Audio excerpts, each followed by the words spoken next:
Lomography recently introduced their Lomo Instant Wide Glass that takes Instax's wide film, has a glass lens, and costs £250 here in the UK. In today's video, I want to shoot some images with it and share its positives and any negatives with you. So let's go.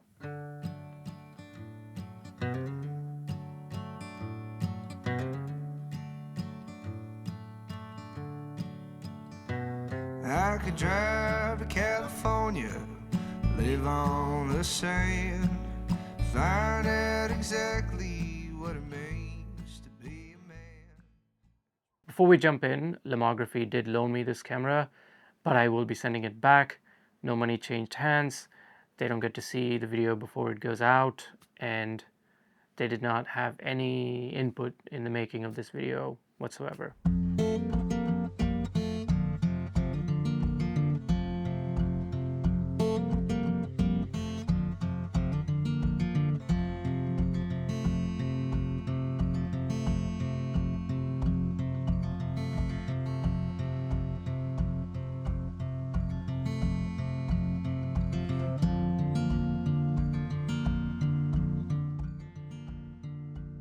It has a 90mm multi-coated glass lens that can focus as close as 0.3 meters and a few different shooting modes.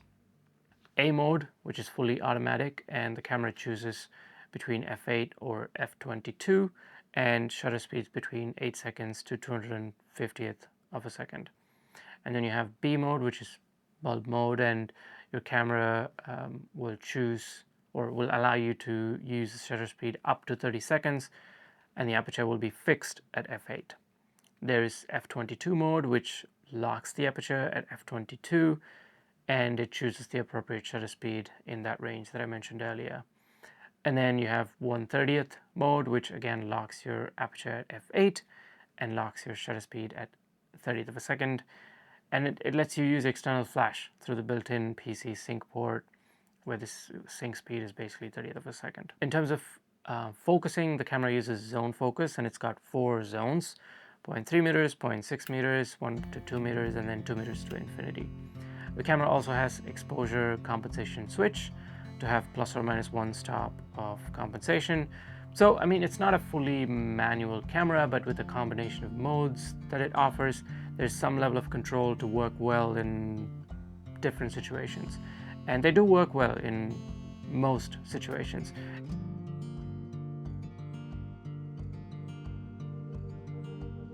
It comes with a built-in flash that is always on when you turn on the camera, so you'll have to turn it off every time.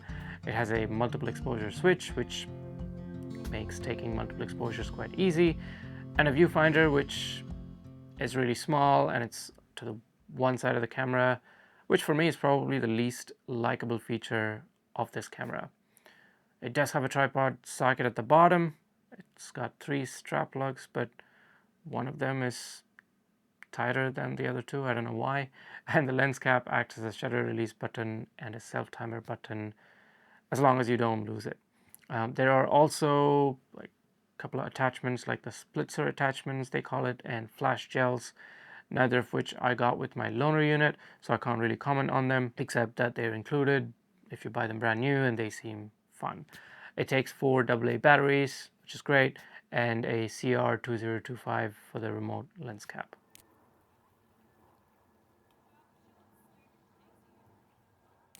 It's a bit of a mixed bag really for me, but before we proceed, let's keep in mind that it's instant film we're talking about here, and so we are working around the limitations of that format. I have not used their previous instant wide option from Lomography with the plastic lens, so I don't know how much of an improvement it is compared to that version specifically in terms of image quality. But the glass lens in this camera does render colors really nicely. They are adequately sharp and punchy. However, I'm not a big fan of the heavy vignetting going on with this camera. Metering is certainly a positive and obviously plays a significant role in image quality. So I'm happy to say that the metering in this camera is quite good. Maybe occasionally images will be over or underexposed, but for most situations I think the metering works really well. And once you shoot a few packs, you'll be able to adjust the exposure compensation switch, anticipating over or underexposure.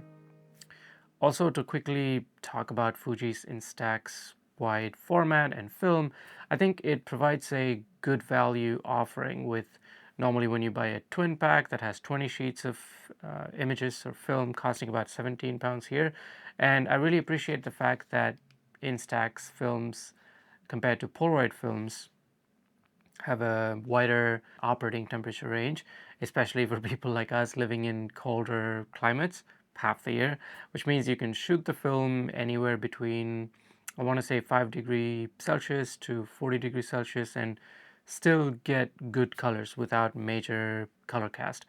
I do want to mention that I am personally not a fan of Fuji's Instax colors. It just feels a bit sterile in my opinion, and I know it's subjective, so I still prefer Polaroid colors, but if you like Instax, then this camera would not disappoint you.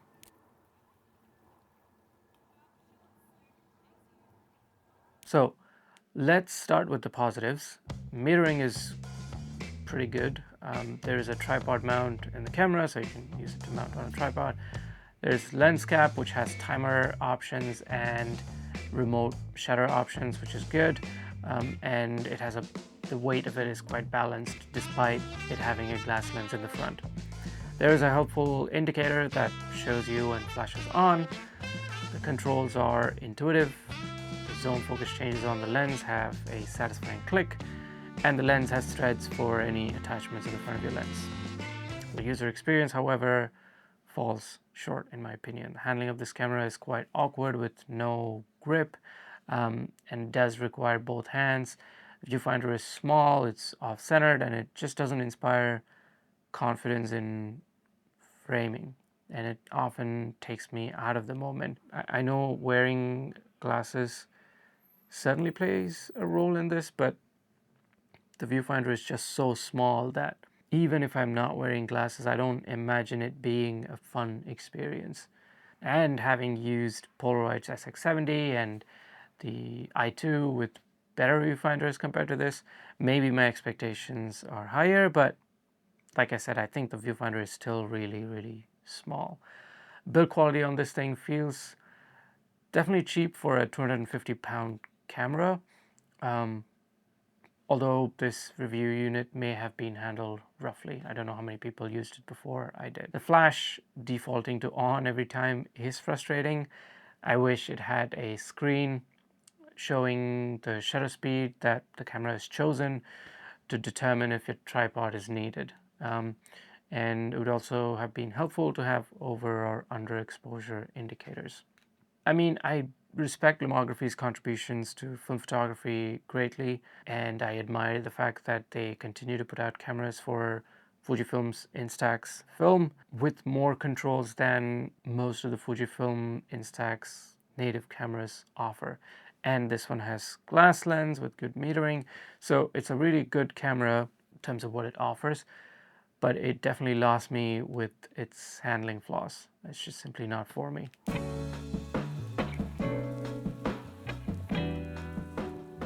So I don't think I'll be picking one up, primarily because of the shooting experience that I've outlined previously. But yeah, having said that, the only other camera that has a glass lens made specifically for shooting Fujifilm's Instax wide is the Mint Instant Con, I think, RF70. And that costs like £500 more than this one, although it has better manual controls. I think Lomo Instant Wide Glass does offer a good option where it walks this fine line between providing all manual controls and being fully automatic with this combination of modes. It's got great lens and a good metering system, so if your budget is £250 or less, and if you want to enjoy the benefit of a glass lens, and you don't mind a small viewfinder, and like I said, if you already like Fuji's Instax wide film, this is a really good option. All right, that's been it. Thank you so much for giving me your time. Take care, and I'll see you in the next one. Bye.